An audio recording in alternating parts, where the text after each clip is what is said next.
a lot of people have asked me why I called the tour flowers, and obviously flowers are cool, and I'm covered in flowers or wearing a flower suit or whatever in some of the pictures. But the real reason is because when I look at people, I I see people obviously, but I also see like a garden, and gardens are built out of what you nurture, what you plant there, and what you help grow. And it's the mission with flowers to build and bring as much community as possible, bring it to people who feel like they don't have it, and nurture it in the places that are already doing a great job. And so, whether it's me doing something, or it's the flower girls, or it's just like the staff as a whole, we're all striving to leave a mark on every place that we go, to make it feel a little bit more unified in any way that we can.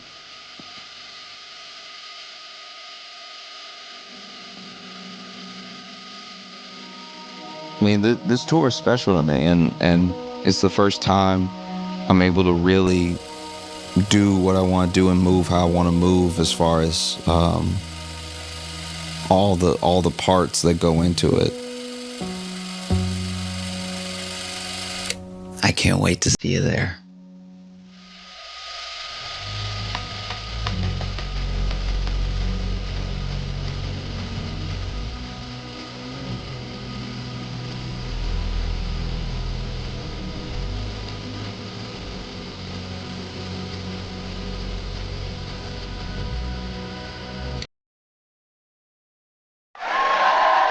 You ready for your headliner? You seen him on the Daily Show all over YouTube. Put your hands together for Josh Johnson.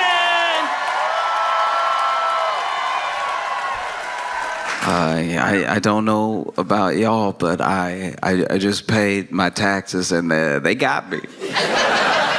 Oh, they got me good. Oh, they got me real good. I was wondering if they would get me, and then they were like, "No, we didn't forget about you.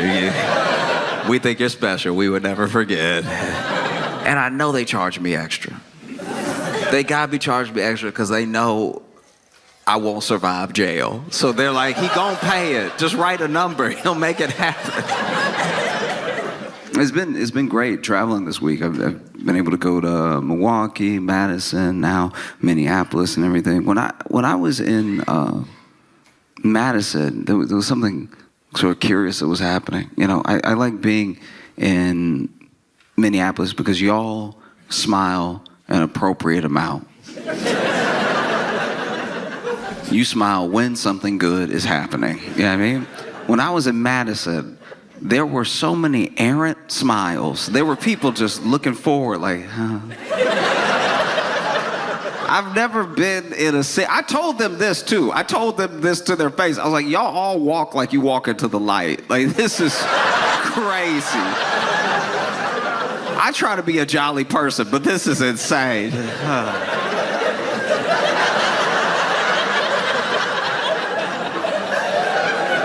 Nah, man, what? It was wild. And when I was there, I like when people are happy. I hope to make people happy, but when people got a little bit too much of it going on, I do have to get to the bottom of it. And so I did do a couple things. It's something I like to do in any city when I see too many people smiling when I get there. I immediately go to that city's Yelp. Because I'm like, there are problems here somewhere. We just have to find where they are. You know what I mean? Not everything is a 5-star experience. Not everybody gonna give a 5-star. And it didn't take long. I found a 1-star. I won't name the establishment, but the review simply said, their old fashions taste like barbecue sauce.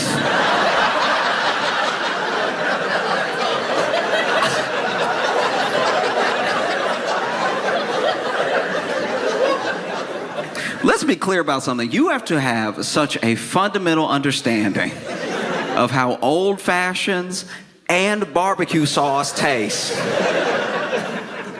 to take a sip of alcohol and go,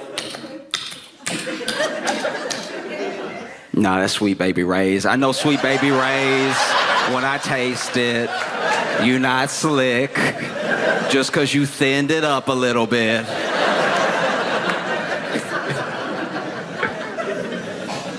Oh, it's tough too, because when you're dealing with some of this happiness in different places, you wonder, did y'all get taxed?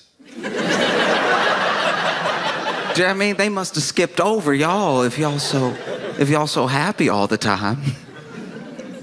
And I think sometimes taxes feel extra difficult because when you pay them, you feel like you're paying them for everything that happens next, not to pay for the life you were living up until that point. Does that make sense? It's like when you pay rent. You're paying rent to keep living there. But when it comes to taxes, you're mostly paying for everything that already happened, that you already enjoyed or didn't enjoy, depending on the city. And I think that if you got something back with your taxes, let's say you pay your taxes, they give you that tax return and everything. You can read all the numbers, why they say you owe what you owe or why you got back what you got back. And then they list next to that what they paid for with it. That might make people feel a little better, you know? Because we don't know where our tax dollars go exactly. So then something happens and you feel like you're paying for that and you're like, this isn't what I paid for. And somebody should tell you, oh no, this isn't on you. That's not, that wasn't your money. You know what I mean? Like paying taxes as part of a country feels like when the bill comes and you gotta split it, but you only got wings.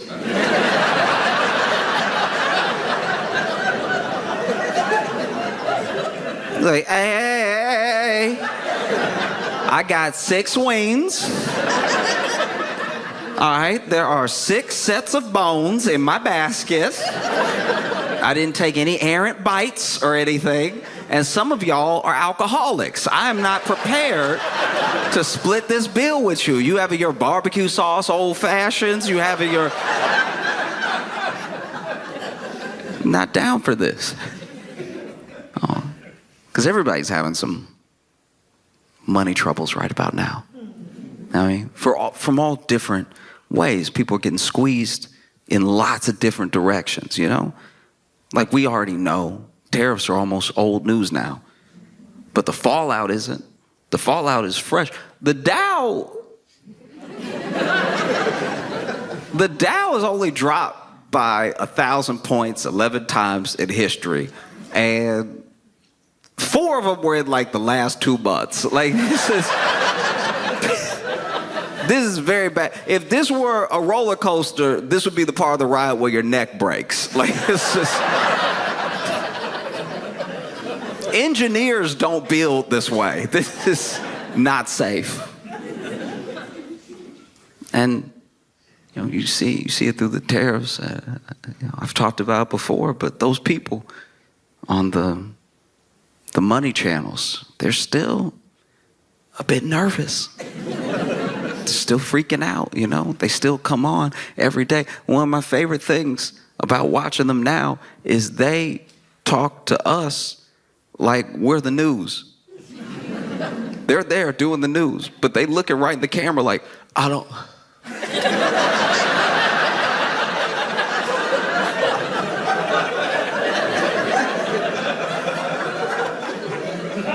What y'all think?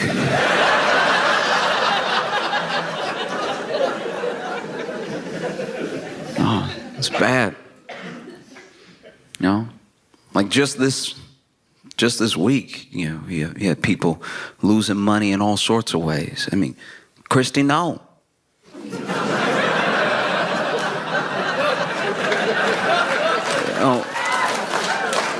Christy Nome was at a restaurant, got her bag stolen, right? And I don't know.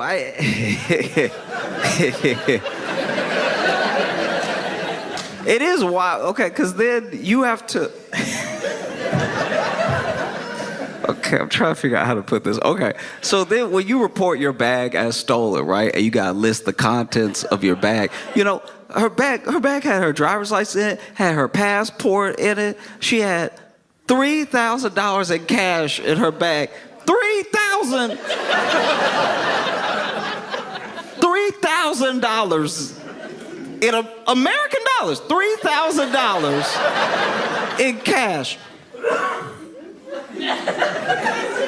What you doing, Christy? That's $3,000. North American, South of Canada dollars. She had $3,000.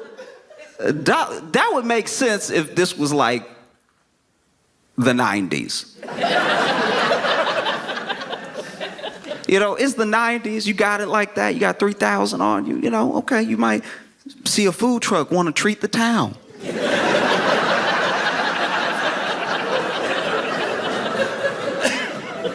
$3,000 in cash in 2025. $3,000 in the year of our Lord Apple Pay.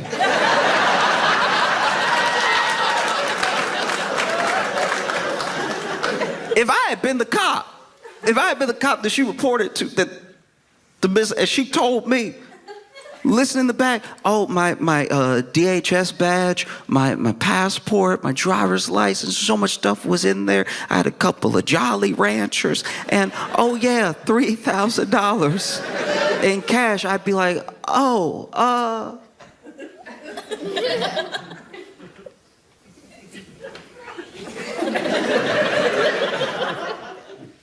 do you rap or something? Like, why do you have that much cash on you? No, she had $3,000 in cash, but the kicker for me was she had a bunch of blank checks. I don't even have to, yeah. You still write checks. In 2025, you just got that blank check on you just in case something pop off, and $3,000 in cash isn't enough. This is the most prepared to be mugged individual I've ever seen in my entire life. That is insane. You already got $3,000 in cash. Imagine you pull up on Christy, no, you're like, give me everything. And then she's like, here, you about to walk away. And then for whatever reason, you don't know why, you just feel led for one moment.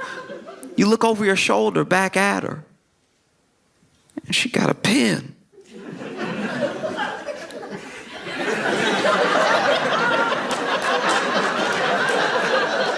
You said give you everything, you know.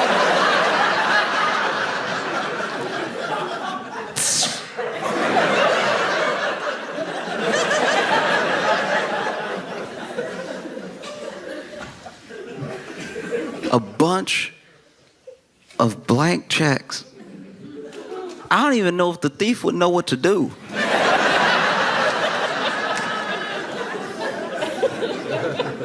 Like, there used to be whole departments dedicated to check fraud. And now it's like 2 dudes. People are not writing checks like that anymore. I bet you. They dump the contents out. They're like, oh, we score. We got $3,000 in cash. We got her DHS badge. I'm sure she's going to want that back. We got her passport, her driver's license. Oh, we got everything.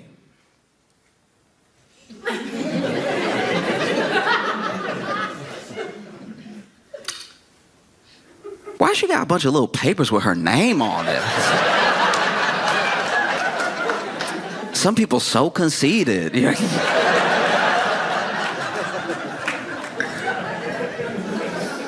No, because I had an incident happen to me when I was in college, where I left for the break, and when I got back, the RA, resident assistant, comes up to me as soon as I get back on campus, and she's like, hey, I'm gonna walk with you to your room. Now, you could get in trouble at the school I was in. It was a dry campus. You could get in trouble for like having alcohol in your room, or like if they found anything. Sometimes if there was even a whisper of something in your room, they'd at least want to check it out. And so I didn't know if maybe somebody had said something. I lived in my own room. I had my own like dorm room by myself. And so I was like, I know nothing should be in there that I don't know about, unless maybe I left it unlocked. Somebody put something in there. I don't know. So I'm kind of freaking out on the walk to get to my room. And then I go ahead, I open the door. And before I open the door, she's like, okay, don't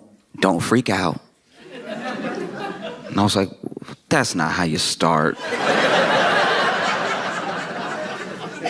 It's the least helpful way. She's like, don't freak out. While people were gone on campus, there were a series of break-ins, and your room was one of the ones that was broken into. Right?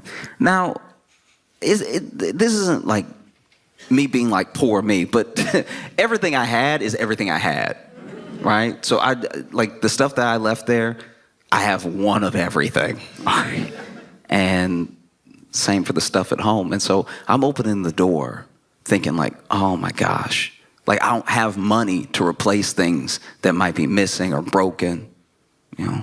So I open the door and my room is trashed. It's like fully ransacked and everything. And then she's like, you just make a list, okay? Make a list of everything that's missing, and we'll figure out if like the like Department of Public Safety on campus and the school at large can like help you recover some of it, or you know, maybe, who knows, maybe the school can like come up with the funds to help you get the stuff that was missing. And so I look around and I'm moving clothes out of the way and all this stuff. I opened my closet. They were in my closet too and everything. And it takes a little while, but quietly I realized to myself that they didn't take anything. This.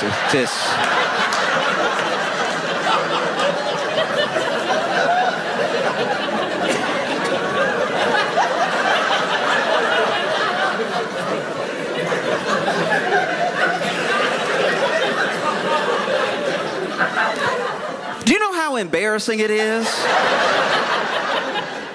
to get your place broken into, and a thief is like, I'm good.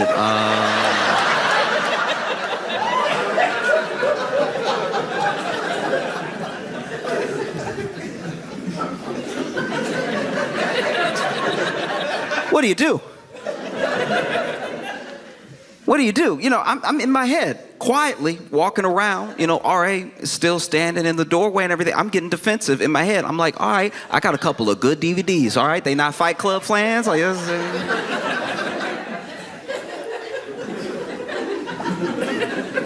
no, I got a PS1. I know the PS3 is out, but I had a 1. They could pawn that. You know, they don't even have imagination.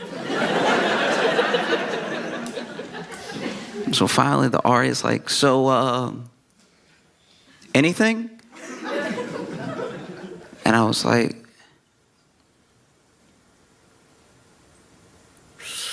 yeah, they took my Gucci watch. I had 2 Chanel bracelets. You gotta put the bracelets down. Please write the bracelets down, okay? And I had about $3,000 in cash. You know?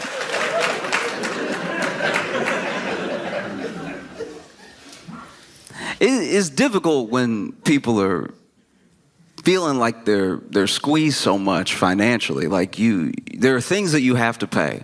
But the thing, I guess, that gets me sometimes when it comes to paying tax, I feel like some of the reluctance around it is that it feels like you work all year and then you get taxed for this money that's going to be spent on a bunch of things that you didn't agree to, it less like you worked all year and it's to pay for the things that we already enjoyed. Does that make sense? Like the framing of it, I think, is why people have such a problem. You know, like if you just sent back the tax return and then listed the stuff. Yeah, I mean, we might be like, oh, I didn't know that I kept the bridge open. That's good. That's pretty good. I use that bridge every day. I'm glad it's not in shambles. That's fantastic news. You have to pay your taxes not just because the government is telling you to. It's not the government being some big bad meanie or something. It's you live here. And you use the road, so maybe chip in so that it doesn't fall all the way apart, you know? And like that's not to say, really quick, that's not to say that I just, pay my taxes blindly and love it and never question where it's going, because it is your money as well, so you deserve to have some say in where it goes. That's why we elect people to Congress. It's why we pick the officials that we pick, even on a local level, because we're like, you work for me. You are my employee, and here are the things that I want to see. These are things that I don't want to see. It feels like in this moment we're in a real predicament of, I guess the best way I can describe it is I used to work at a store, and when I worked there, they promoted this one guy that was like, one of us, one of the cashiers. They promoted him, and they really shouldn't have done it. They clearly weren't paying attention. Like I was barely a good employee, and he was worse than me by far. And they promoted him. I was like, that blows my mind. And I wasn't jealous. It wasn't like I wanted a promotion. I felt like my duties to my level of commitment were right on par. Like I was like, let me stack the grapes, let me stock the shelves. Don't ask me to do more, and I promise not to do less, okay?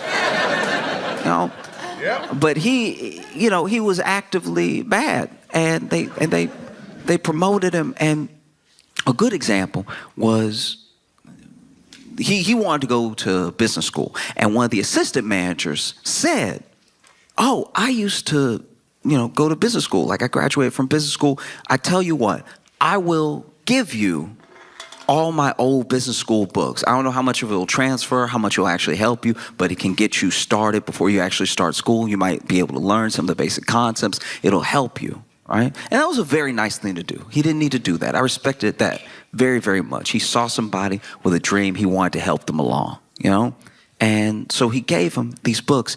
And I'm not even kidding. The next day, this dude comes to work and accidentally knocks over about a pallet's worth of wine because he was walking while reading the book. The book, I'm not even kidding, was called How to Understand Business. And this is who you promoted.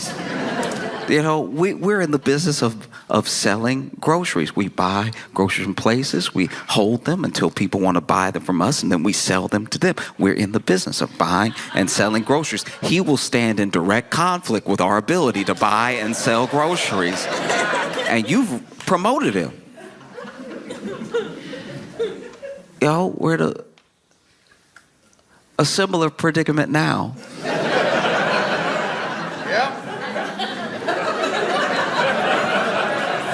As a country, we're in a similar situation because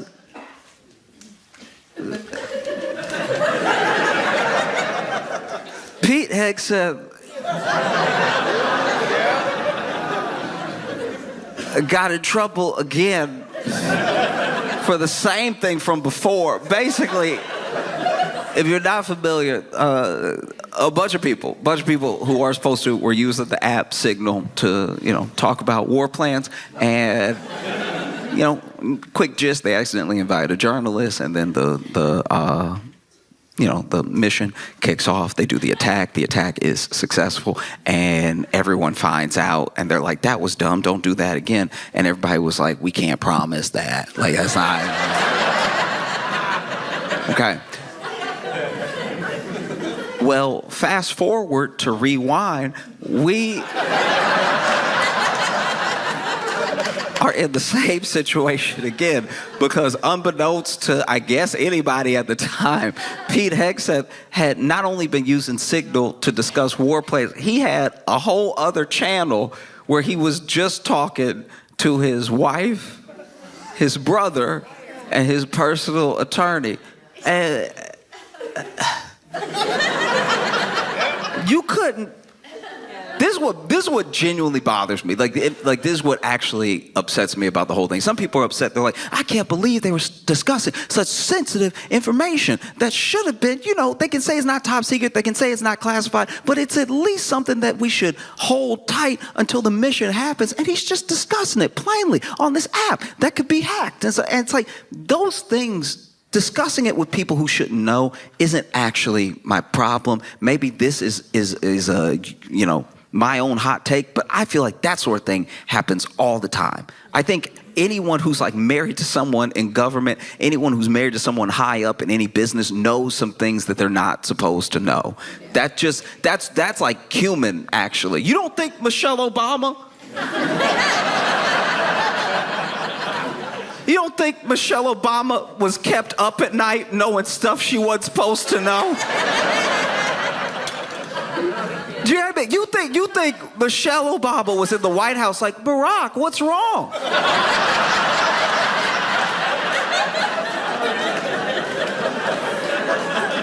And then Barack was like, it's classified. No. I don't think that happened. I'm sure Michelle was in the White House minding her own business.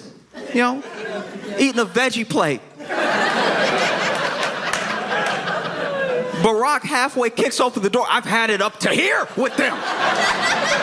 Okay? They want to kill everybody. They want to blow the world up.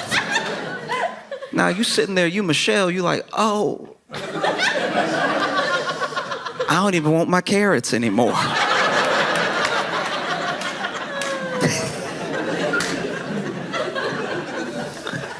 Oh, no. The thing that bothers me is that Pete just couldn't be professional, and wait for an hour till he got home to tell her in person. Like, just do it the way people normally do it. Walk in the door, be like, you won't believe. Like, that's the way you do it. But when I pay my taxes, I do get upset when I see it blatantly being misused. Like when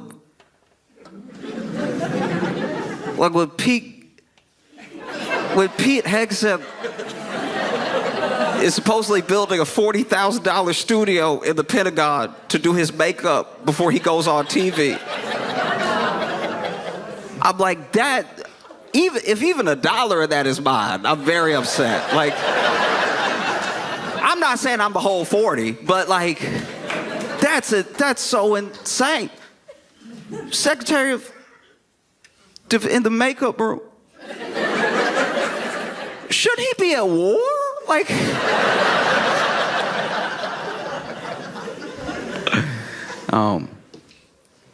every once in a while, you come into contact with somebody that from.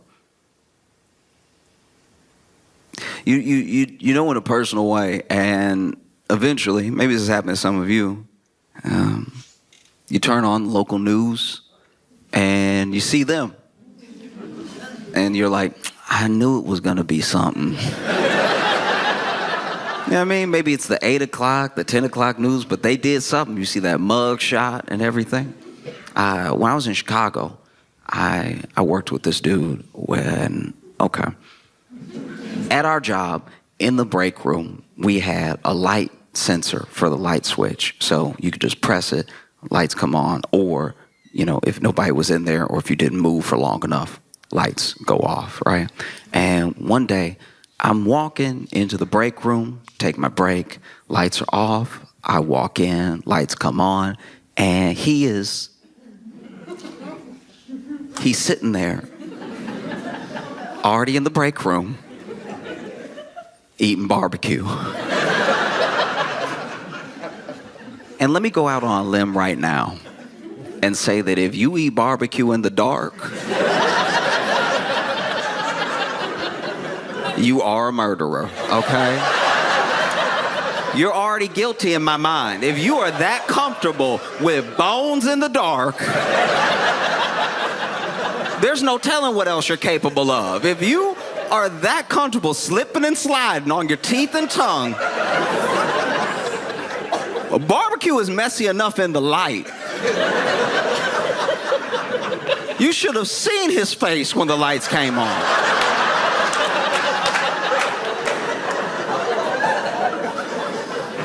It was insanity. And then I walk in and he not even, if it were me, and that happened, because I try to put myself in his shoes. I try to be empathetic. I'm like, okay, let's say you eating barbecue in the break room on your break, right? Kind of a heavy meal for a 15-minute break, but to each their own, you know what I mean? You go be sleepy when you come back, but I want everybody to enjoy their life. So let's say you're eating barbecue in the break room, and you are somehow doing it so still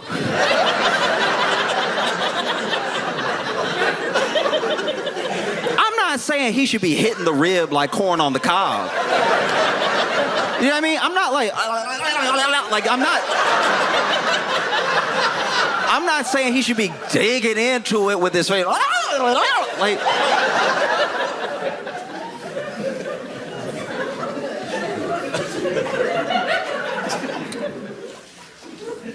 in case you're wondering, that is, at least in my mind, the sound you make when you eat barbecue in the dark, like that. If you eat barbecue in the dark, you don't eat it like the rest of us. The rest of us chew like civilized people, but if you in the dark eating barbecue, you are wilding out. You're doing whole other sounds and effects that the rest of us don't do, you know?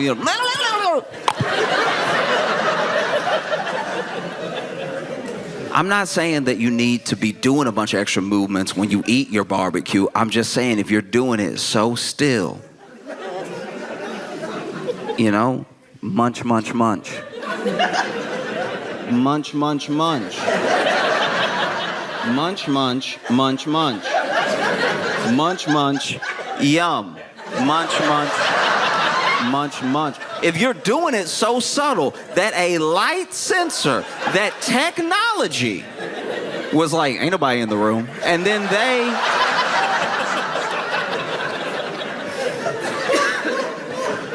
decide to shut the lights off on you, and you still did not feel led to change the conditions of your meal. If you were eating barbecue in the break room and then the lights go off and you're like, that's even better.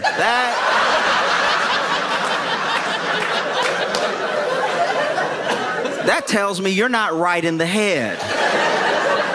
Something is going on with your mind or your spirit. Something is evil in you.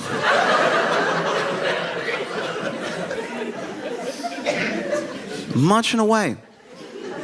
And then you think to yourself, oh, what if someone walks in? What if someone walks in and feels like, this is awkward, this is weird. I would hate for them to judge me and my entire personality based off of one instance, you know?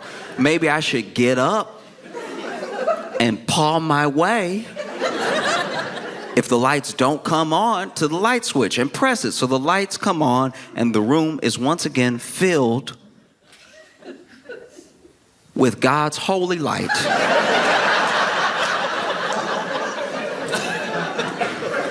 I even tried to extend that olive branch and be like, you know what? He probably didn't want to get barbecue sauce on the switch. You know what I mean? Maybe that's what it was. Maybe he thought if he was flinging his hands, he'd get barbecue sauce on the walls. That would look even scarier because now I walk in, the wall's red, you got a bone in your hand, you munching away. Really try to put myself in that headspace.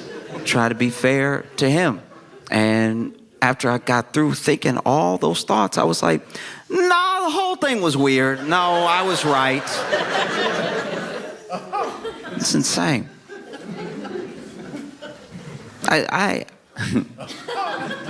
Okay. Side note. I left that job, right? And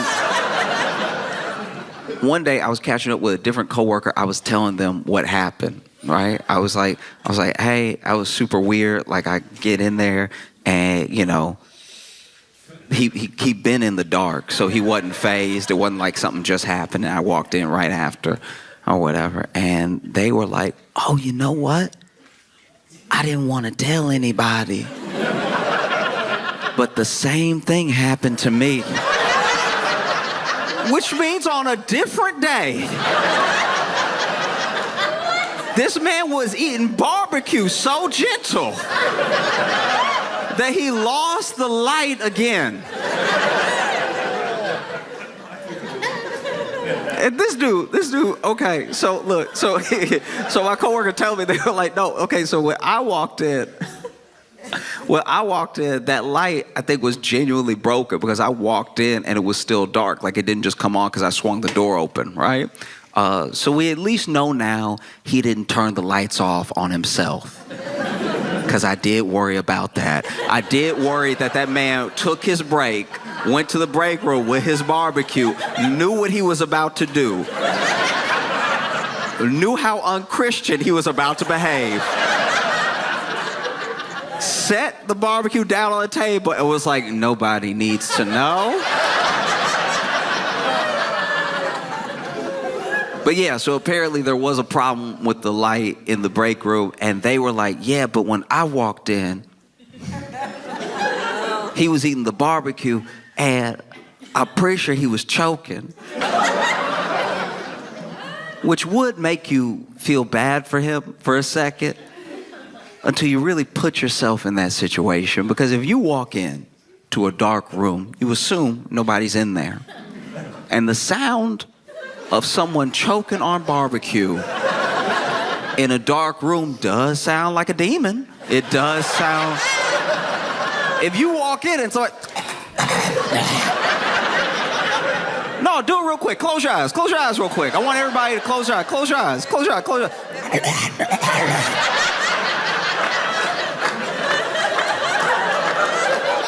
Piece of brisket getting caught in the back of your throat, and now you sound like Beelzebub.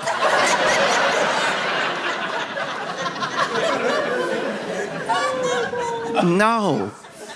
And so then when the light when the light from the door spilled in, they saw him. And they couldn't really make him out. Because they were kind of blocking the light themselves, just standing in the doorway. And they said that they just saw him, like, eating in the corner. Which, why are you facing the wall? I forgot to mention that. That happened to me, too. He was facing the wall. It's already dark. You don't need to worry about being seen. But he's facing the wall going...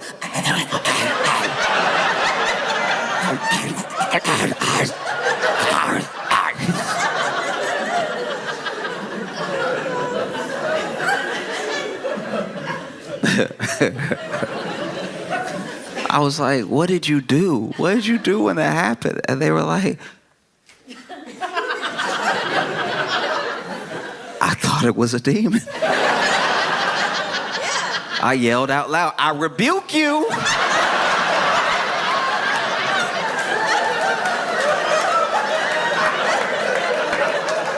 And then I closed the door.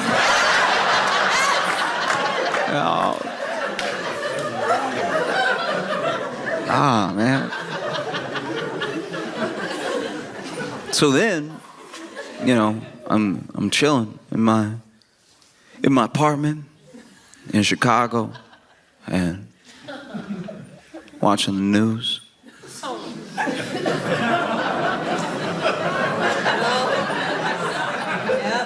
And I see a mugshot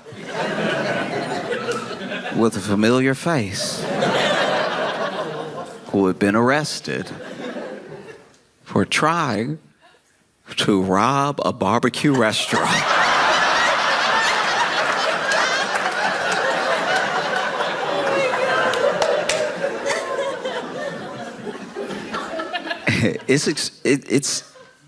It's especially tough right now because I think people are getting squeezed from more angles than we thought was possible, right? It's like, wages aren't increasing, jobs are hard to come by because of layoffs. Some of the layoffs are like the seasonal layoffs when, companies restructure and everything, things that we're actually used to. But then some of them are people losing their jobs in government. Some people are losing their jobs in the private sector in place of potential like AI advancements and stuff, all while you have the tariffs going on.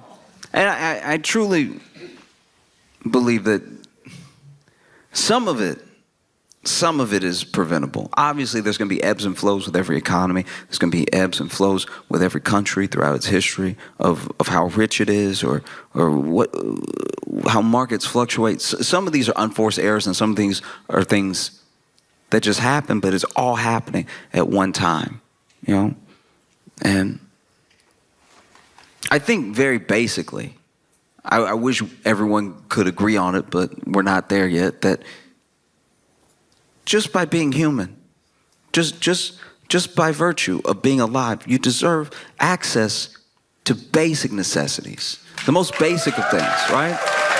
And especially if you're working. If you are working full time and you're still struggling to get the basic, we're talking about food, water, and shelter. We're talking about the most basic things. And I think sometimes when you bring up the people who are having a rough time, they're having a rougher go of it than is just, right? Life isn't fair, but you build the scale so that things can level out, so that they can be just. And when you talk about people who are having a rough time, who need extra help to try to get level, and they're working, they're doing their best. I think people conflate that with people who want luxuries or they want something for free. These people are already working. We are the hardest working country in the world. We clock more hours than anybody else, and we every year have less and less to show for it. We have less to show in healthcare. We have less to show in education and possibility of upward mobility.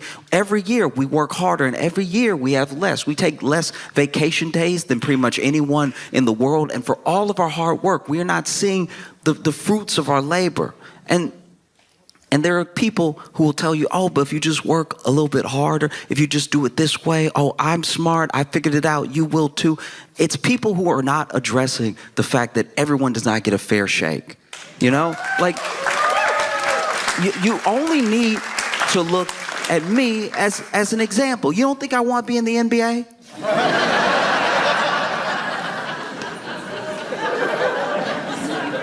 I did everything that I was supposed to do. I ate my greens. All right, I shot the ball. I did the running. I did everything. But trust me, if I show up to an open tryout and shoot my shot for whatever team will have me, they will be calling security. All right.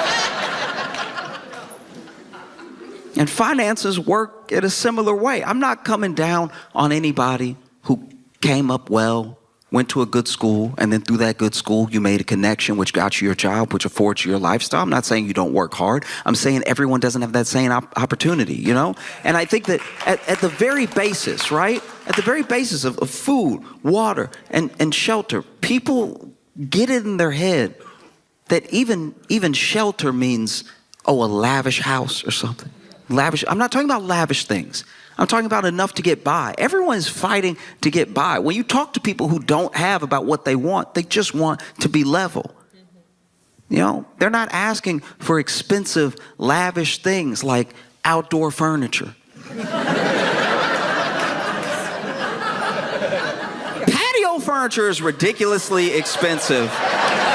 It doesn't make sense. It doesn't make sense. It's literally outside. You don't even want it in your home. It's almost trash.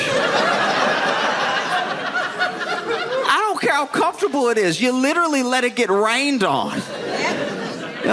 You buy it from a store and then you bring it inside for a second just to take it out to the backyard and leave it there. And it's too expensive. It's crazy. In fact, when the outdoor furniture is inside, That's when you know it's bad. When I was living with some friends in college, their lawn chairs were the chairs. And I was like, we in a bad situation. We're not doing well.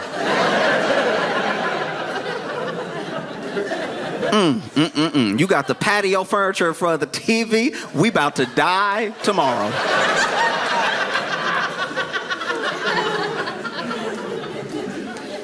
Whew. Yeah. You know? It's bad. It's bad. And it shouldn't be this bad, you know? You work, you pay your taxes, those things should come back to benefit you. And it's still that there's a narrative that's going on that's got all of us really going after and arguing with each other. As if there's limited resources, as if there's limited money, as if there's limited opportunity, and we know there's not. We know that there's actually plenty to go around. Even with the hundreds of millions of us that are in this country, there's plenty to go around because we know how much billionaires have. Because they make it known how much they have, you know? Like you see how much land they own and you're like, that is a lot of people could live there. That's crazy. Or you know that CEO that said he wanted to own all the water? It's like, that's something you keep to yourself. What a sociopathic thing to say. Oh, I want all the water. You can't even drink it. What's wrong with you? That's what kills me. It's like people think that it's solely government. People think that it's their job. They think it's not. I promise it's not. And what really burdens me, what keeps me up at night is that these people are siphoning all of this money. They siphon it from the government. They get benefits from the government. They get tax cuts from the government. They siphon all of this money. They siphon your wealth from you. They siphon it in wages by the fact that they don't increase. They siphon it off of like shrinkflation when they act like they cry poor and then they charge you more for less. They siphon all this money, all to what end? To have a few people have all that money.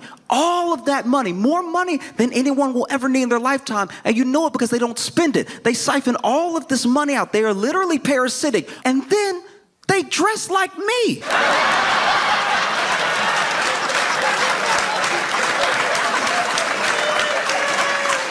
That's so crazy.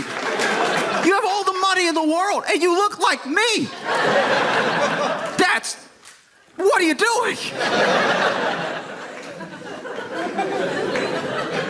That's so crazy.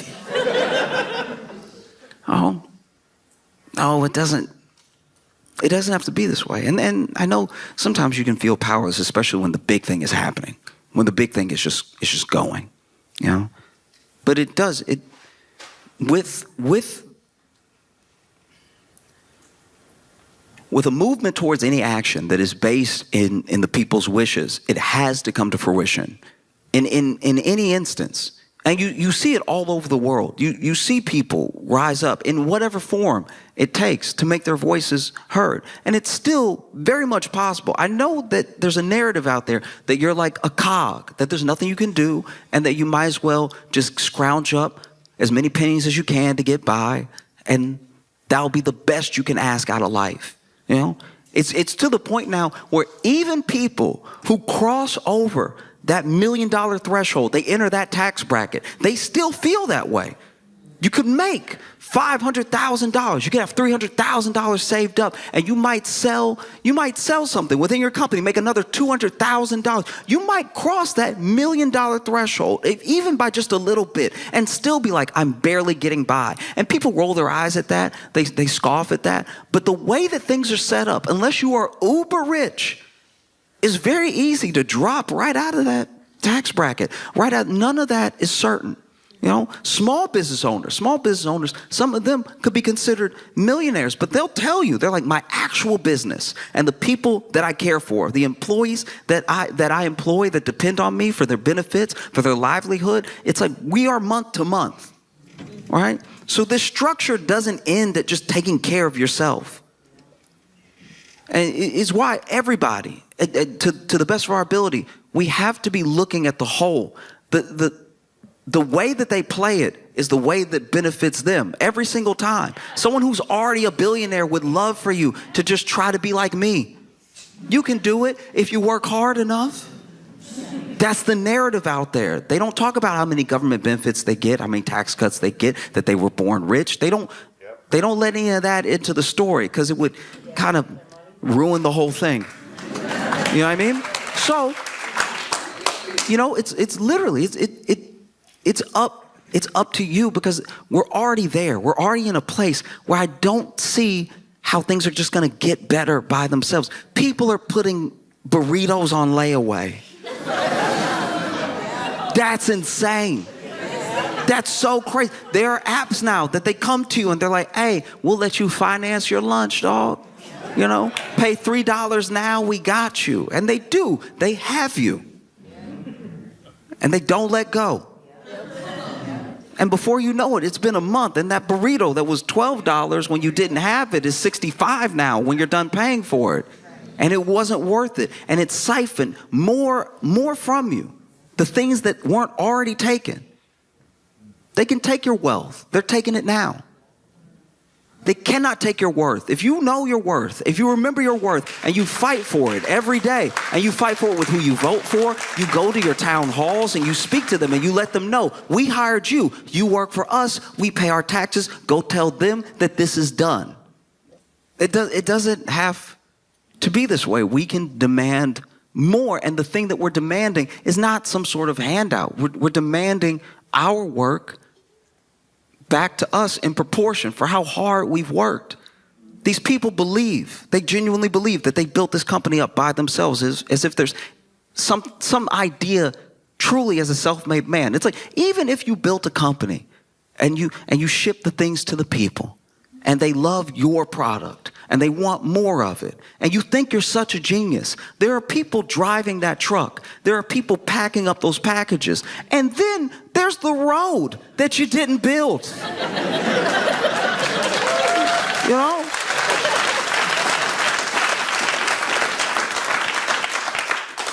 In what world should it be like this? That's crazy.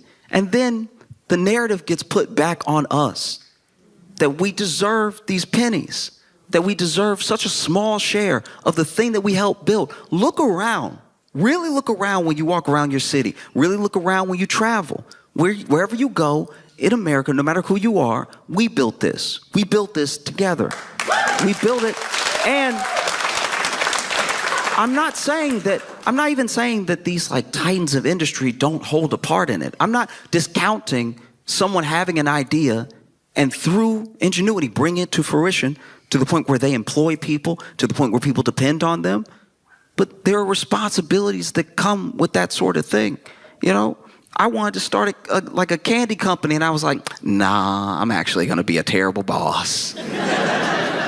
I'd be a terrible boss. You know, I'd be in there in the candy factory eating all the chocolate, making myself sick. And then when people come to the factory to look at our chocolate, they'd be like, the boss is in the bathroom throwing up again because he's a child that can't stop himself. And that's why I didn't start a business, because I was like, you know, there are other people that are better at it.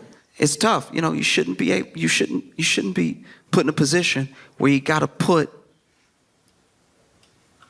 barbecue that you eat in the dark on layaway. Like that's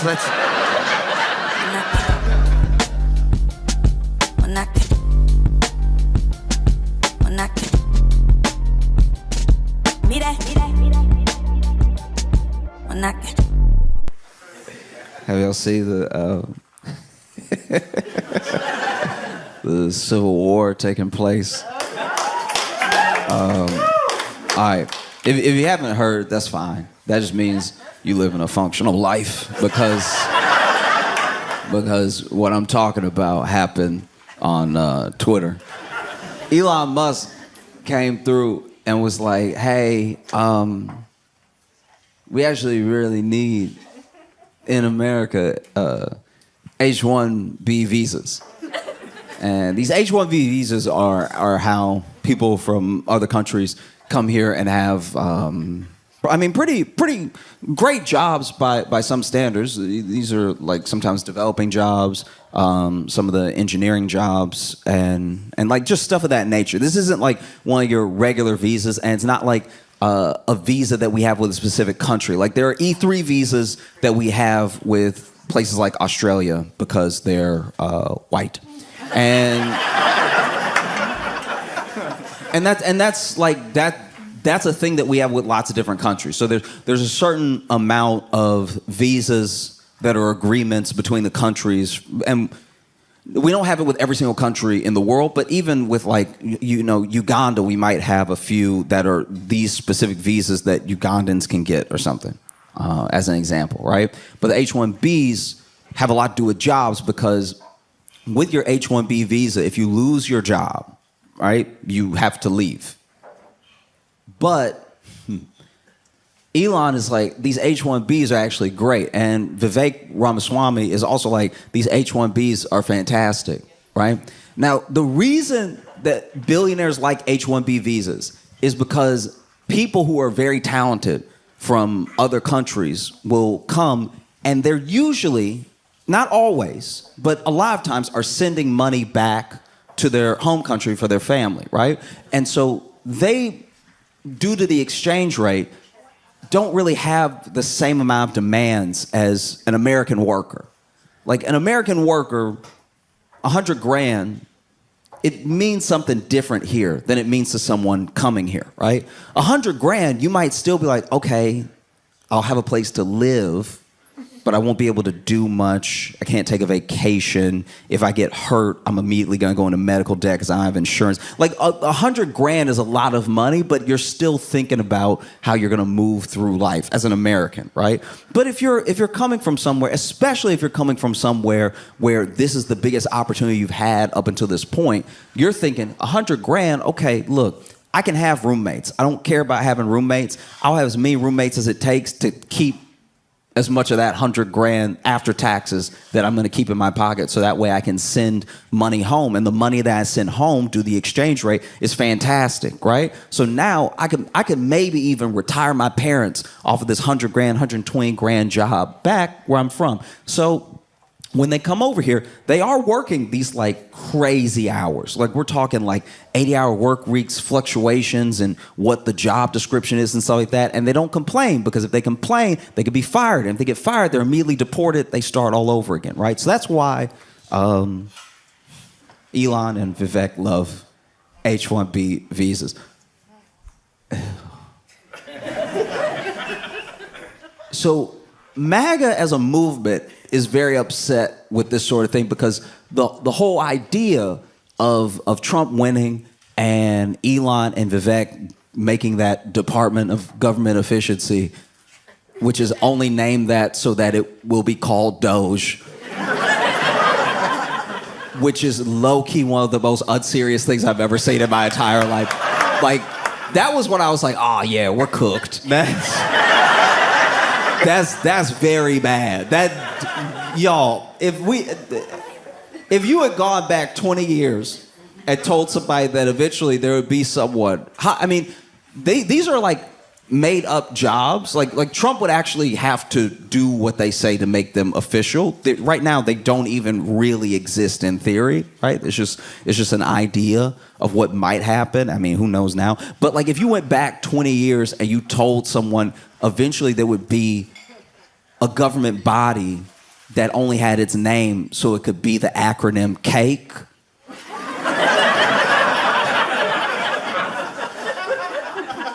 I'm sure that person 20 years ago would ask, when did all the smart people die?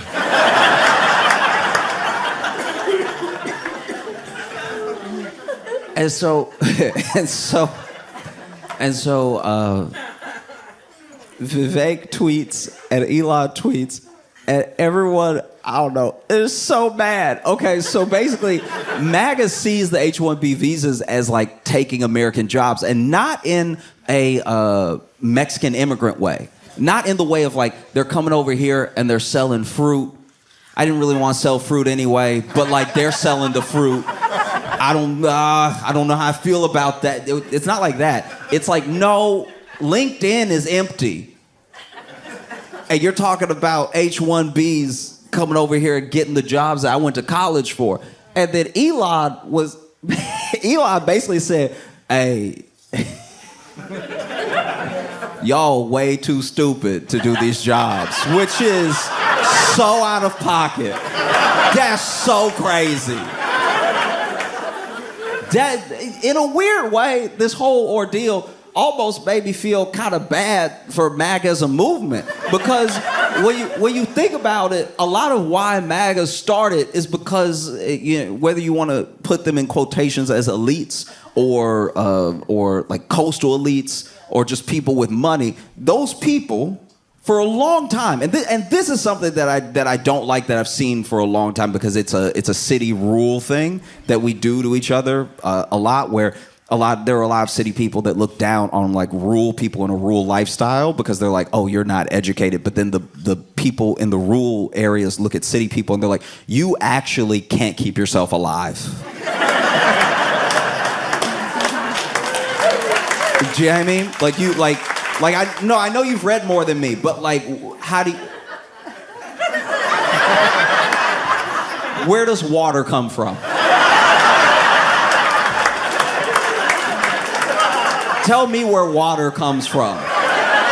Oh, the bottle? Oh, okay. Oh, it comes from a bottle. That's cute. All right. Because don't get me wrong, as well-educated city people who I've been around, I've lived in lots of different places, and I travel around the country as often as I can, so I do my best to meet everyone so I can understand. I want to have as many pieces of the puzzle as I can to see where people are coming from, how we get places, right? And when I tell you that there are people who I know are very smart, very, very intelligent people,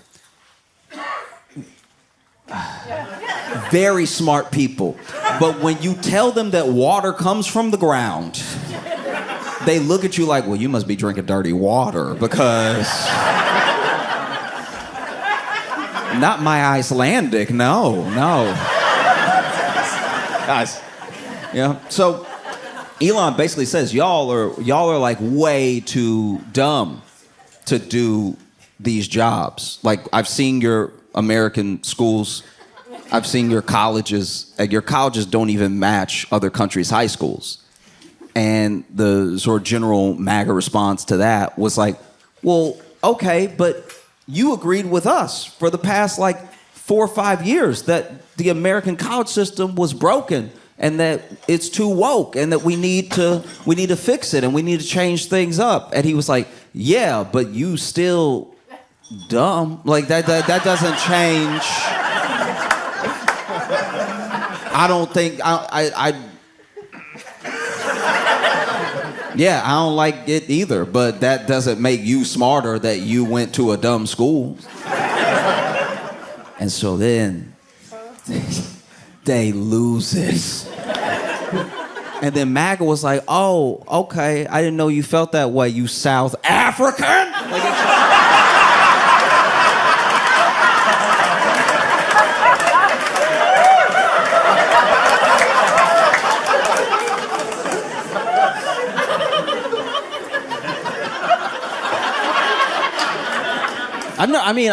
It's hard to find a whiter man than Elon Musk. Like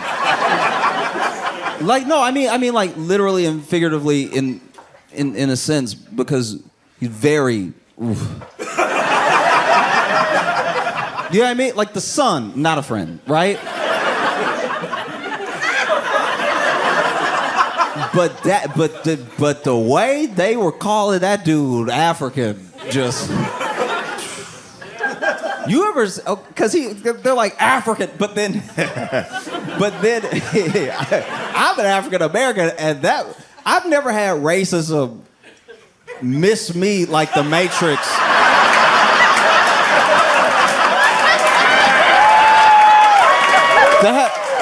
That like nearly broke my brain when they were like, you African, and I was reading it like, oh yeah, geez. Wow, okay. All right. Elon has the most money in the world, the richest man in the world, and this is how you know that the path to riches is a dead end, because this man has always had money, and he has more money than anybody. And he plays with different people. Sometimes he's number 2 for like a day. Sometimes he's number 1 for a week. But he's richest man in the world. Is safe to say, right? I'm sure somebody can pull me up 4 months from now and be like, actually, this other person. It's like, yeah, for 20 minutes. But like, it's richest person in the world. And he's still deeply, deeply missing everything about what a joyous life is. He's the richest person in the world, right? But out of all of that money that he has, all of the money he has, and he has almost all the money that he has, right? He has a cartoonish amount of money, all the money that he has. He wants nothing more. I can tell you this right now, just from watching his moves, just from watching him talk, just from watching how he's interacted, even in this little spat that he's having. I'm not saying that this is the end of MAGA or something, or that the Republican Party's gonna fall apart. I'm saying that just this glimpse, this dude has all of the money in the world. He can have anything that he wants except acceptance, except like actually being in a room and knowing that everyone wants him in that room. He cannot buy being cool. He cannot buy. He cannot buy genuineness. There are always going to be people who love Elon or think Elon's dope because they think that he's a genius, because they think that he is going to help them become like him, or just because he has money. But then when you strip all of that away, I don't know Elon, and I don't necessarily care for much of what he does, but I know a person hurting when I see it. Do you know what I mean? I know like a hurt individual when I see it. And this dude has not stopped tweeting since they call him a South African, since it happened. They have been coming for this dude's neck nonstop. And it's like sometimes I don't know. Sometimes you see something, you're like, oh, that's a lot. You know what I mean? I'll tell you how I feel about what's happening to Elon right now. And all right. This may just be me, but there's a video online of this guy. This is right when the Popeyes chicken sandwich dropped, okay? And if you remember that was a time to be alive. You would think that Popeyes didn't serve chicken. You would think that something revolutionary was happening because they took the chicken that they already sell and they put 2 buns on either side of that chicken. People ready to fight over this chicken sandwich, and they were running out, not of chicken, of the sandwich, which means they were only running out of bread. And people were losing their minds over it. They could not. What do you mean you want chicken sandwiches? I waited in this line for 5 hours to get this chicken sandwich just to bite a piece of chicken and with bread on either side of it. I've been waiting all day to have this chicken sandwich. Meanwhile, Chick-fil-A was next door being like, y'all, we hear all the time. It's like, nobody wants that right now. I want the Popeyes chicken sandwich. And so there's a video where this guy is, I believe he's in Georgia. He might be in Atlanta, which also makes this thing very poor judgment. But this dude is in Atlanta. He's a white dude, right? And everyone else in the Popeyes is black. And I don't know how long he's been waiting. I don't know why he's so mad, but he's stomping around, right? And he's stomping around and getting in people's faces and stuff. He's like, "Where's my sandwich?" And then finally he goes up to somebody. He's like, "Get out of my way now!" And it's just going back and forth, right? And then finally his sandwich is ready. He snatches the sandwich. He's like, "Give it to me!" And then he pushes somebody out of the way. And the person filming him is just like, "Oh no." Fast forward 5 seconds, maybe 10. He's in the parking lot, sort of folded up. because somebody beat his ass because you know, yeah. And so then, and not only are they beating his ass, but he's clearly folded up and sitting down now, and they've still put a hand on his shoulder just to create leverage and are like uppercutting him a couple times, right? And so then after like the second or third uppercut, they walk off with his bag, and the person filming goes, "Oh, y'all ain't gotta take a sandwich though."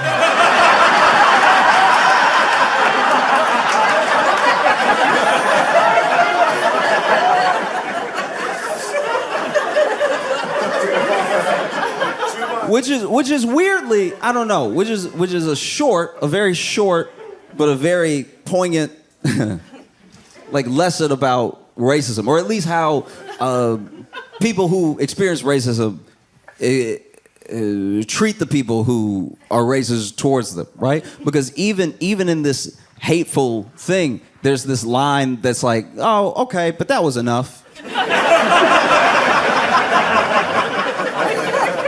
Do you know what I mean? And so when there are people who rarely or never experience racism, and it's a new feeling, it's a new type of anger, it's a new type of hurt, they're not gonna know what's enough because they're not practiced in what it feels like to find a level with it.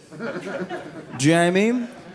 There are things that happen in the world, and they're sick and they're racist, and then it's not something that you can always change or resolve, but you have to move on with your life. You have to live, you know? So you can fight back as best as you can, and you can distance yourself as best you can, create safety as best you can, but that will be out there. So when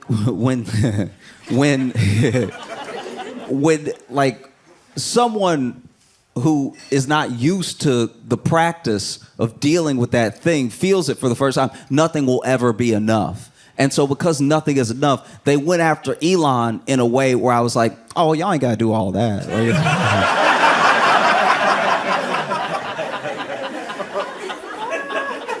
Because they hurt Elon feeling so bad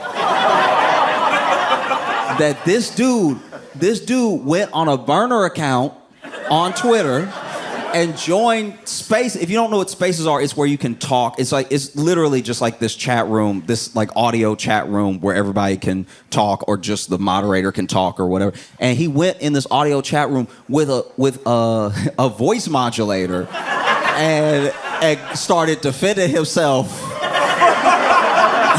with the voice modulator, being like, actually, like Elon, like a good person and stuff, like. Y'all actually being hella out of pocket when it comes to Elon. That's not fair at all what y'all said. And you especially were very rude. And I would say it'd be helpful if y'all would like apologize to Elon, because I don't know him at all, but he seems like a reasonable dude. So if y'all like would chill out, I'm sure he would forgive you and stuff. Like he a cool guy. And I don't know what was said. I do not know what happened. But something was said that was so, I'm assuming, hateful or out of pocket or just wrong, that I don't know how this happened.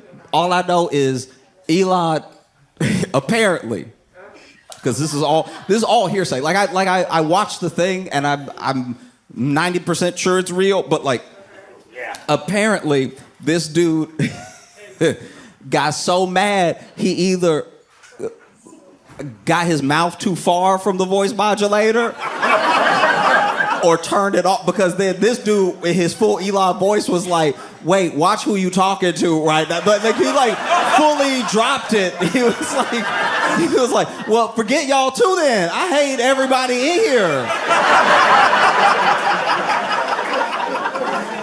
Y'all can all go to hell. Because then Vivek also tweets one of the oddest. First of all, it's too long.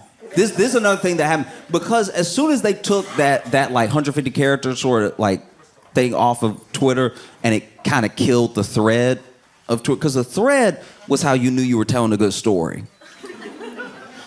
Like the thread, I've read threads that were 220 parts because every part, there was no fat on that story. The whole thing is so insane, and every 140 characters keeps you hooked for the next 140 characters. I've read Twitter threads that should be movies, right? Because you had to use an economy of word. You had to actually be a writer to convey your ideas, and you did it in the long. I was scrolling for the entire afternoon, and even when I got to the end, I was like, damn. And now, you can just do the whole thing. So then Vivek does this whole thing, and he's like, basically, if America wants to win, and if Americans want to win, and by the way, when I say Americans for a little while here, when I say Americans, there's a subtext for everyone talking that they mean white Americans. Just so you know, because sometimes people say Americans, and then well-meaning people go, no, we're all, and I'm like, all right. So Vivek is like, if Americans want to win, then, it comes down to culture. And right now, your culture is trash. It's basically... It's basically a bunch of jocks looking at people who read like they're the dumb ones, even though the jocks are the dumb ones. And we're obsessed with pretty stuff, shiny stuff and everything. And if you pick up some books and if you do a little less, Instagram, whatever you do, maybe you'll be worth hiring. That's at least how it sounded. And I was not that pressed about the whole Vivek thing. One, because I knew he wasn't talking to me. And two, because I've heard this sort of thing my entire life. No one is more used to this type of condescension than black people. You know what I mean? Because with black people, we're the ones where we're like, hey, I did all the stuff you said to do. I went to the right school, actually got a scholarship. I did the internship, and I am passionate about this field. Can I get a job? And they're like, ah.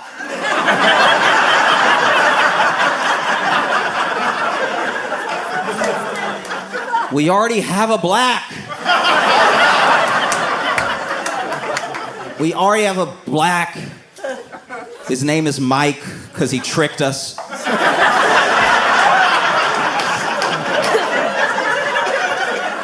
We already have a...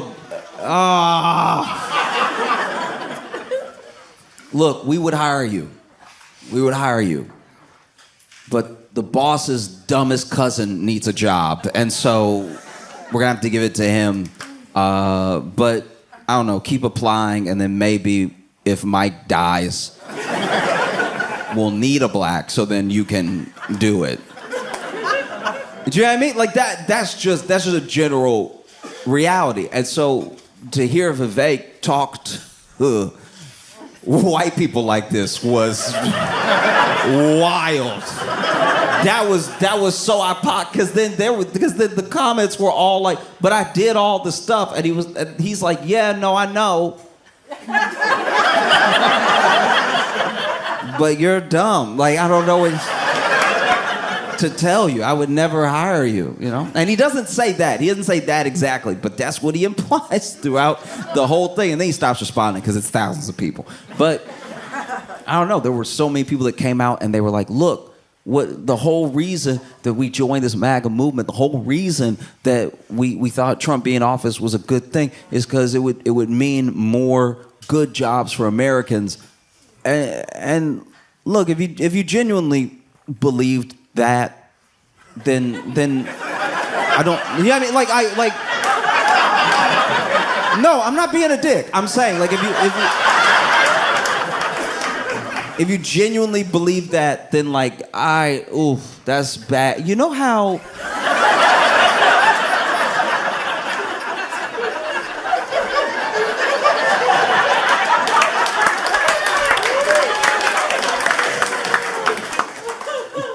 This happened, this thing happened, and I really,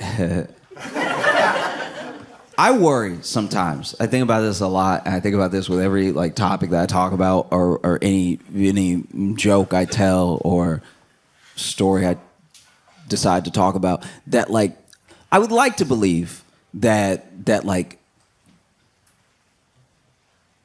I would like to believe that empathy, compassion, and kindness are the way forward and will get us somewhere. I don't know if that's true. I want that to be true. I think if you make your obsessions community, culture, connection, and compassion, then I think that there's a way forward. You know, I don't know if that is right. It might be incorrect. It's what I've chosen my best to do, and I'm human, so I'm probably gonna mess it up a lot. But one thing that happens in my mind, what I think of when I think of MAGA, is a story from when I was just getting out of high school. It might have even been my first year of college. No. It was like my second year of college, right? And I was getting off a shift at this restaurant that I worked at, and my friends were picking me up. And when they picked me up, we would hang out on the weekend, you know, all the times that I was back at home, which is where the restaurant that I would work for extra money was. So I would leave college, I'd come back home, work a shift, and then spend the weekend with my friends. And that particular day when they picked me up, I knew I was spending the night at one of their houses. But when they picked me up, they're like, hey, I live in Alexandria at the time. They're like, hey, we're going to, I think we went to Opelousas or Leesville or something, which is like an hour and a half away or a couple hours away. And when I get in the car, they say this. And I'm like, why are we going to Leesville? And my buddy's like, it's a surprise, right? And so then we get all the way over there. Now, my second friend in the car is about to go away to seminary. So I went to a Catholic school for high school, and you know, I actually like treasure it as an experience, not because of any sort of like religious teaching, but because it gave me a little bit more insight into how people think and how the people around me thought about me and about the world, right? But then there were some people that went to the school that were like, yeah, we'll do this forever. And he was one of them. He was like, I'll just be a priest, because that was his track, right? And so then we get to where we're going, and it's a strip club. And so my one buddy had decided that because our second friend was about to go be a priest, he should at least see titty, just to be sure. Just in case. That he should see what they, you know, that they round and beautiful and so.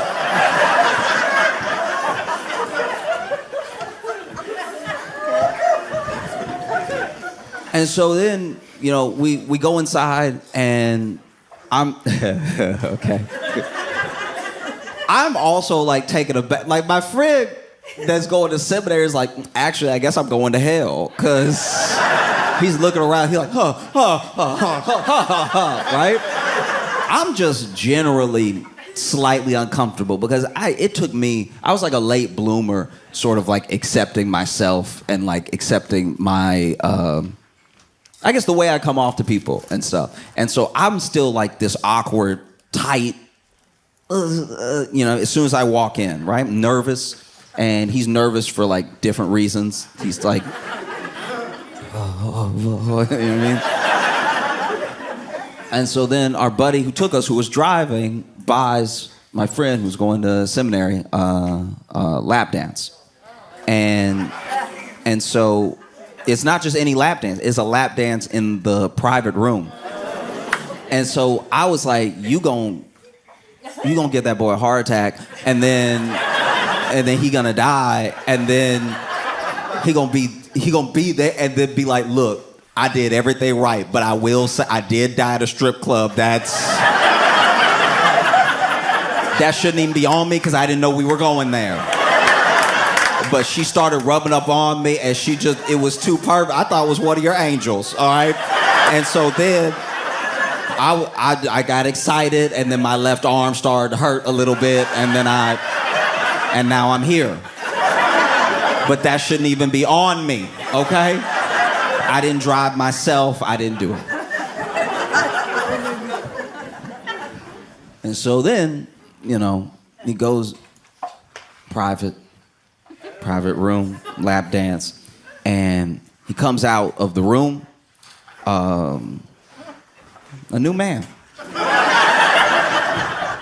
The dude comes out of the room. I don't know what happened in the room. I'm assuming dancing, but this dude walks out of the room like he had to do all the dancing. He walked out the room disheveled.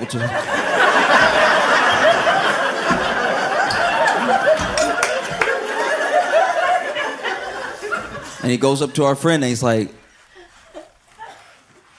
"Do you have money for one more dance?"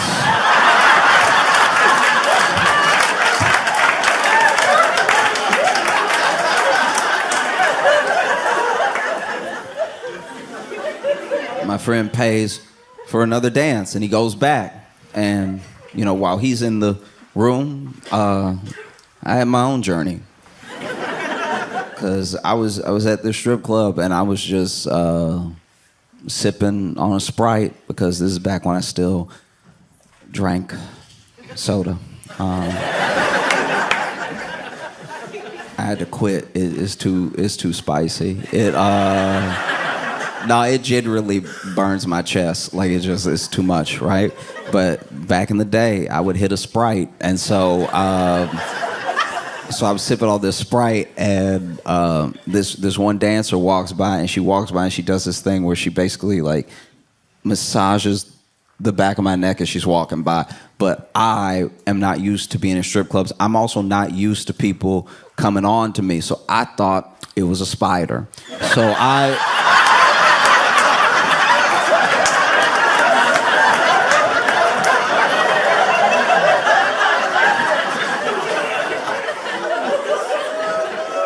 And so I thought it was a spider, so I started swinging. And I didn't hit anything, but I still was like...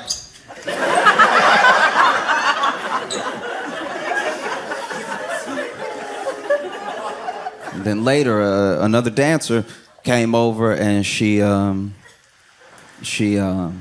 sat across from me. She was like, "Hey, how you doing?" I was like, "I'm good." She's like, "What's your name?" I was like, "I'm Josh." And she's like, what brought you in today?" I was like, "Oh, my friend, he's gonna go to seminary."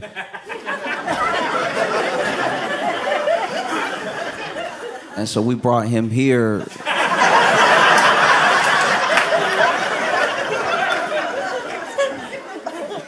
To make sure. I don't really know what the plan is. And she's like, "Oh, okay, yeah, you know, that's a funny story. You're funny." And I was like, I didn't say anything funny. And he's like, "Oh, well, you're kind of cute." And I was like, "Oh, thank you." So you wanna buy me a drink? And I was like, "Oh, yeah, sure. Do you want a Sprite?" I'm drinking a Sprite. And then she smiled, very sweet smile, and then she got up and pushed her chair in and walked over to some of the other dancers. And she was, I don't know if she knew I could hear her. There was music playing, so I know she was yelling it to let them know, but I was still within earshot when she said, she gets up and she goes to the other lady. She's like, "Oh, y'all, don't worry. He's slow. Don't."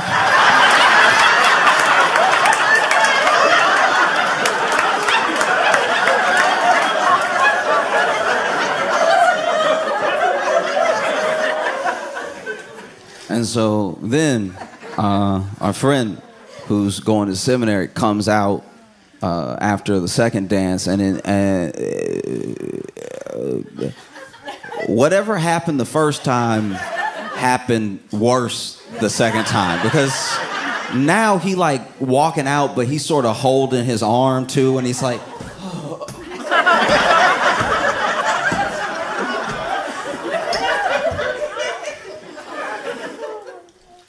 "Do you have money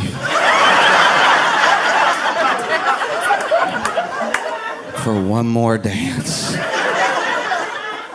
Our buddy gives him money, and he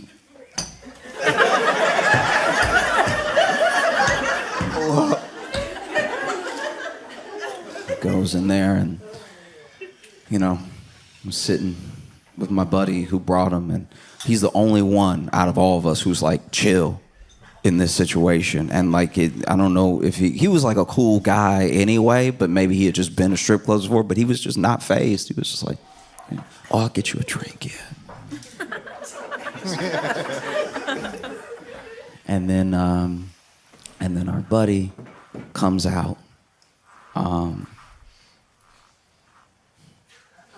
Comes out of the private dance room, and honestly, nothing working.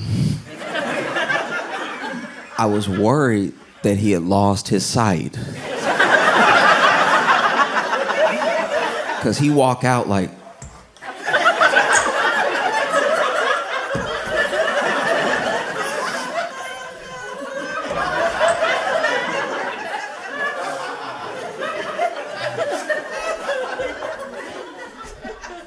do you?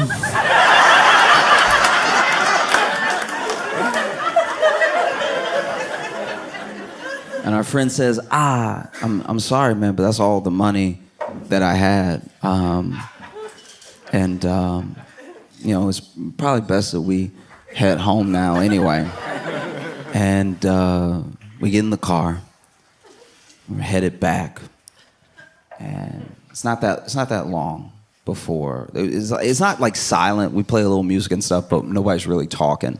And then finally, our buddy that's going breaks the silence, and he's like, I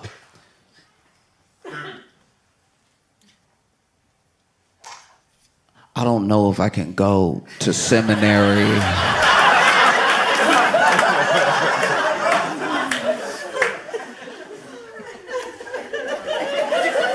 In that moment, I had my own dilemma, because I was like,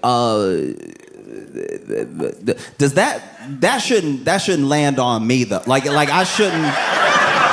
That shouldn't be any of my hell though, because we technically broke he was a pre-priest, but like there's gonna not be a priest now because of what happened tonight. But that's not on me, because I didn't drive us here. And I didn't have a ride, so then and Uber wasn't a thing yet, so I couldn't have gone, and it would have been too expensive anyway, so I was just along for the ride, and now I'm in here, and then he talking about he not come.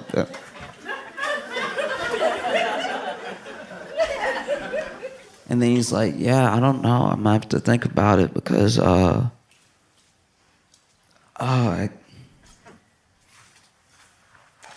think Cherry loves me.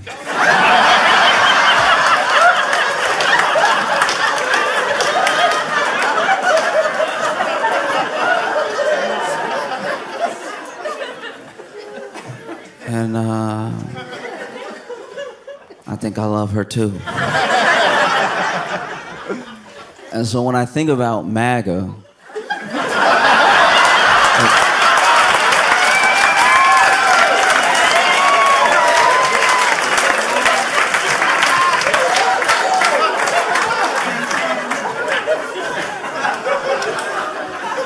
it feels like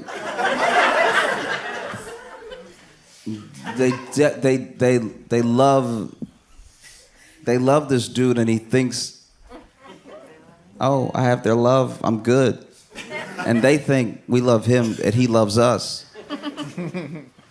But he's just up there dancing.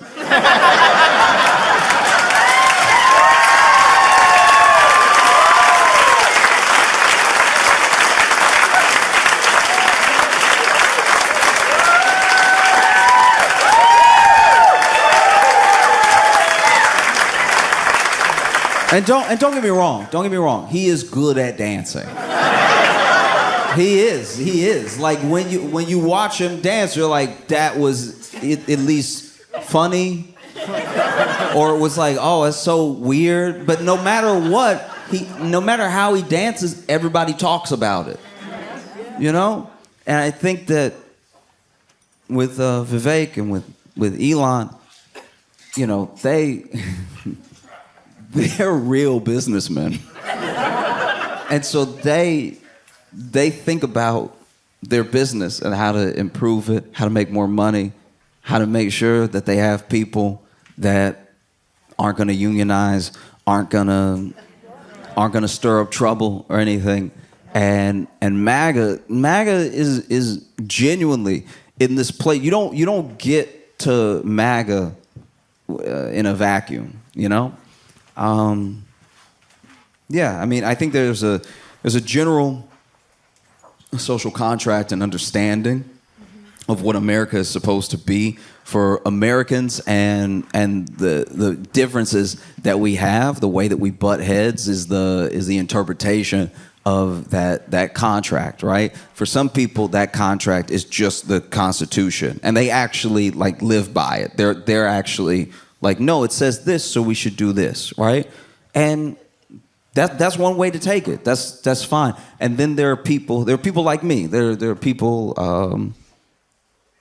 that at any point in American history have been deemed different or other, that see the contract as something that you might get by happenstance of having money, but is not going to be given to you outright.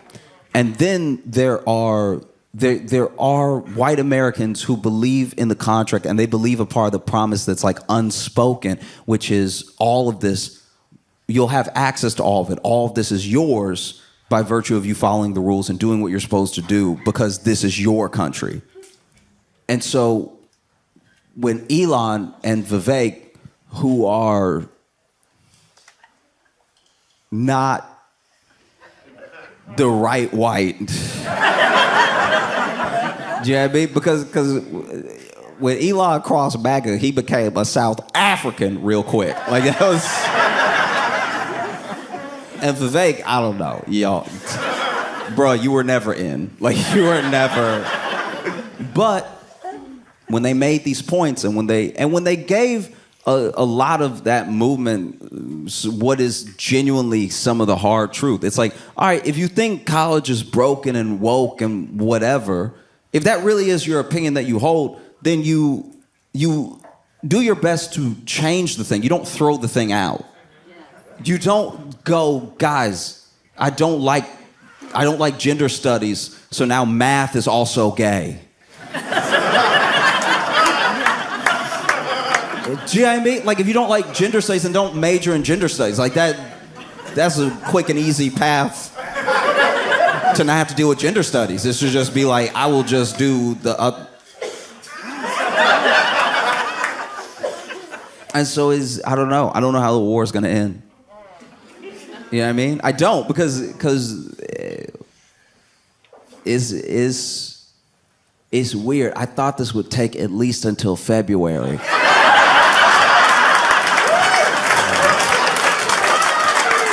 Y'all have been phenomenal. Thank you so much. Y'all have a great night. I appreciate you.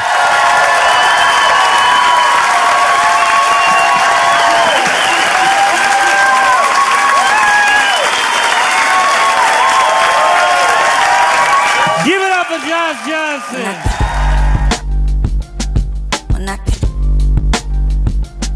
When I